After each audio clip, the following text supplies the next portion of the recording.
Hi friends, welcome to my channel. Friends ನೋಡಿ, ಇದು ನಮ್ಮ ಮಲ್ಲಿಗೆ ಗಿಡ. ಇದು ನಾನು ನೆಲದಲ್ಲಿ ನೆಟ್ಟಿದ್ದೆ, ಗ್ರೋ ಬ್ಯಾಗಲ್ಲ ಪಾಟಲ್ಲಿ ನೆಟ್ಟಿದ್ದೆ. ಫಸ್ಟಿಗೆ ಗಿಡ ತುಂಬ ದೊಡ್ಡದಾಯಿತು, ಅದಕ್ಕೆ ನಾನು ನೆಲಕ್ಕೆ ಶಿಫ್ಟ್ ಮಾಡಿ ನೆಲಕ್ಕೆ ನಟ್ಟಿದ್ದು.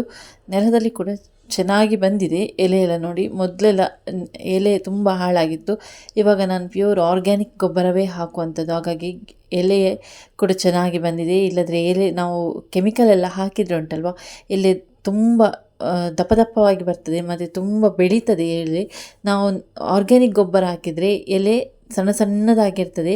ಇದನ್ನು ಇವಾಗ ನೋಡುವಾಗಲೇ ಗೊತ್ತಾಗ್ತದೆ, ಇದು ಶಂಕರಪುರ ಮಲ್ಲಿಗೆ ಅಂತೇಳಿ. ಶಂಕರಪುರ ಮಲ್ಲಿಗೆಯ ಎಲೆಗಳು ತುಂಬ ಸಣ್ಣದಾಗಿರುವಂಥದ್ದು.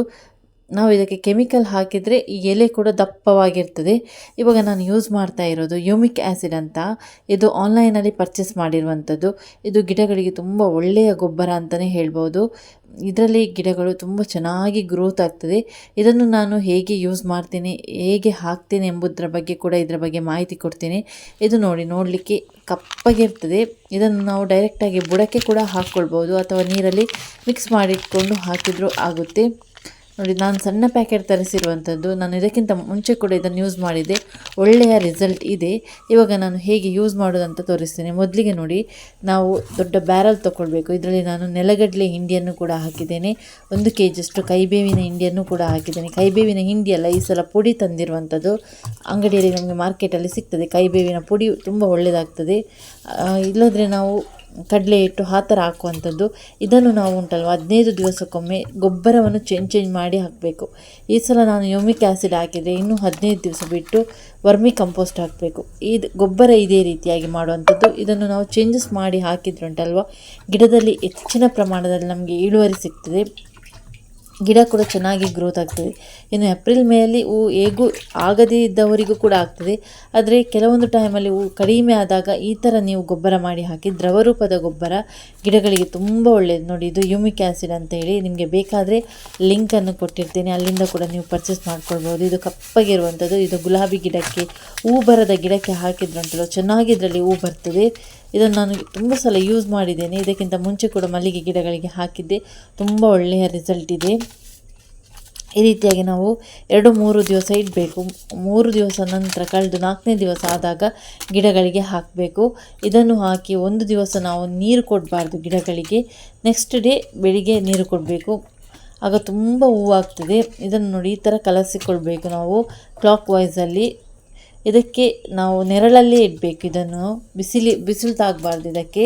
ಇದನ್ನು ನಾವು ಈ ರೀತಿಯಾಗಿ ಗೊಬ್ಬರ 15 ದಿವಸಕ್ಕೊಮ್ಮೆ ಕೊಡ್ತಾ ಬಂದರೆ ಉಂಟಲ್ವ, ಗಿಡದಲ್ಲಿ ಹೆಚ್ಚಿನ ಪ್ರಮಾಣದಲ್ಲಿ ಇಳುವರಿ ಆಗ್ತದೆ. ಒಂದೇ ಗೊಬ್ಬರ ಅಲ್ಲ, ಬೇರೆ ಚೇಂಜಸ್ ಮಾಡಿ ಹಾಕ್ಕೊಳ್ಬೇಕು.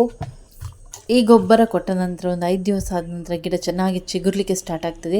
ಆಗ ಮೊಗ್ಗುಗಳಲ್ಲಿ ಹುಳ ಬರ್ತದೆ. ಹುಳ ಬರೋದು ಯಾಕೆಂದರೆ ನಾವು ನೆಲಗಡಲೆ ಹಿಂಡಿಯನ್ನು ಹಾಕಿರ್ತೇವೆ ನೋಡಿ, ಹಾಗಾಗಿ ಹುಳ ಬರುವಂಥದ್ದು. ಅದಕ್ಕೆ ನೀವು ಒಂದು 5-6 ದಿವಸ ಬಿಟ್ಟು ಇದಕ್ಕೆ ವೈಟ್ ಪ್ಲೈಸಿದು ಸ್ಪ್ರೇ ಹಾಕಿದರೆ ಗಿಡದಲ್ಲಿ ಮೊಗ್ಗುಗಳು ಚೆನ್ನಾಗಿ ನಿಲ್ತದೆ.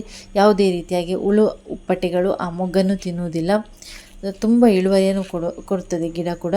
ಮತ್ತು ಗಿಡಕ್ಕೆ ತರಗೆಲೆಯನ್ನು ಕೂಡ ಹಾಕ್ಕೊಳ್ಬೇಕು. ತರಗೆಲೆ ಗೊಬ್ಬರ ತುಂಬ ಒಳ್ಳೆಯದು. ನೀರು ಕೂಡ ಅಷ್ಟೇ, ಗಿಡಗಳಿಗೆ ಬೇಕು ಅಂತ ಅನ್ನಿಸಿದಾಗ ಮಾತ್ರ ನೀವು ನೀರು ಕೊಡಬೇಕು. ನೀರು ಜಾಸ್ತಿ ಆದರೂ ಕೂಡ ಗಿಡದಲ್ಲಿ ರೋಗ ಬಾಧೆಗಳೇ ಜಾಸ್ತಿ ಆಗ್ತದೆ. ಗಿಡ ಬಾಡಿದರೆ ಮಾತ್ರ ನೀವು ನೀರು ಕೊಡಬೇಕು. ಗಿಡ ಬಾಡದೇ ಇದ್ದರೆ ಫ್ರೆಶ್ ಆಗಿತ್ತು ಅಂತ ಹೇಳಿದರೆ ನೀರು ಕೊಡುವಂಥ ಅವಶ್ಯಕತೆ ಇರುವುದಿಲ್ಲ. ಮಲ್ಲಿಗೆ ಗಿಡಕ್ಕೆ ನೀರು ಜಾಸ್ತಿ ಆಗಬಾರ್ದು. ವೀಕ್ಷಕರೇ, ಇದು ನನಗೆ ತಿಳಿದಿರುವಂಥ ಮಾಹಿತಿ. ನಾನು ಸ್ವತಃ ನನ್ನ ತೋಟದಲ್ಲಿ ಮಾಡಿದಂಥ ಪ್ರಯೋಗ ಇದು. ನನಗೆ ಇದರಲ್ಲಿ ನಾನು ಯಶಸ್ವಿಯಾಗಿ ಇದ್ದೇನೆ, ಹಾಗಾಗಿ ಇದನ್ನು ನಿಮ್ಮ ಜೊತೆ ನಾನು ಶೇರ್ ಮಾಡಿದ್ದೇನೆ. ಅದಕ್ಕಿಂತ ಮುಂಚೆ ಯಾರಾದರೂ ಈ ಯೂಮಿಕ್ ಆ್ಯಸಿಡನ್ನು ಬಳಸಿದರೆ ನಿಮಗೆ ಅದರಿಂದ ಒಳ್ಳೆ ರಿಸಲ್ಟ್ ಏನಾದರೂ ಸಿಕ್ಕಿದೆ, ದಯವಿಟ್ಟು ಕಮೆಂಟ್ ಮೂಲಕ ತಿಳಿಸಿ. ಅದು ಕೂಡ ತುಂಬ ಜನರಿಗೆ ಹೆಲ್ಪ್ ಆಗ್ಬೋದು.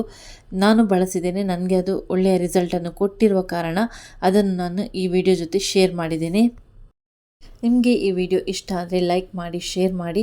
ಸಬ್ಸ್ಕ್ರೈಬ್ ಮಾಡದೇ ನೋಡ್ತಿದ್ದೀರಾ ಆದರೆ ದಯವಿಟ್ಟು ಸಬ್ಸ್ಕ್ರೈಬ್ ಮಾಡಿಕೊಂಡು ವಿಡಿಯೋ ನೋಡಿ. ಮತ್ತೊಂದು ಹೊಸದಾದ ವಿಡಿಯೋದೊಂದಿಗೆ ನಾನು ನಿಮ್ಮನ್ನು ಭೇಟಿ ಆಗ್ತೀನಿ. Thanks for watching.